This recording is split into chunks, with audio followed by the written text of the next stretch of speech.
Margaret Thatcher was a fighter and would not have accepted the European Union's continuous demands in Brexit negotiations in the same way Prime Minister Theresa May has. Former Tory MP David Mellor has said, Prime Minister Theresa May has secured a secret Brexit deal with the EU which would keep the whole of the UK in the customs union to avoid a hard border in Ireland. According to the Sunday Times, the former Tory MP ripped into Mrs May and said she is not a fighter like former Prime Minister Conservative Margaret Thatcher. Speaking to Brexiteer Nigel Farage on LBC, Mr Mellor said, "The trouble with Theresa May, she thinks one more concession and she will get a deal. You know, that is the worry. I believe that when she exposes this stuff, I think a lot of people will think if you'd fought harder and you'd been a different sort of person." Let's go back to a cliche. I was Margaret Thatcher's youngest minister for 4 years. I served in her government for 9 years and another 2 under John Major. Margaret Thatcher was a fighter.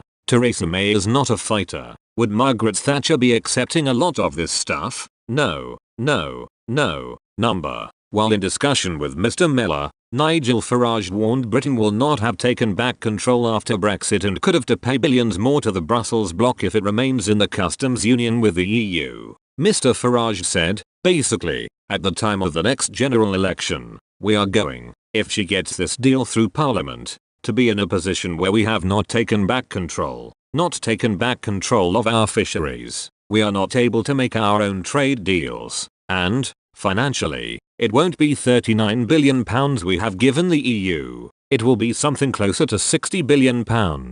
So, I have to say, to me, it doesn't give us any of the possible benefits of Brexit. I know that school kids in 100 years will read "We left the treaty," but I think it needs to be opposed. The Prime Minister will reportedly warn Brexiteers that if they reject this deal they will be blamed for causing a potentially very difficult no-deal scenario. The plan is aimed at securing the support of Remain MPs within the Conservatives ranks as well as some Labour ministers, and there would be an exit clause in a bid to win over Tory Brexiteers. The Prime Minister is said to be pushing to keep open the possibility of a Canada-style free trade deal with the EU in the future. Mrs May is expected to discuss the plan with Cabinet on Tuesday and agree on the final details with the EU at a special summit later this month. But Downing Street last night claimed the report was simply speculation. A spokesman for the Prime Minister said, "This is all speculation. The Prime Minister has been clear that we are making good progress on the future relationship and 95% of the withdrawal agreement is now settled and negotiations are ongoing."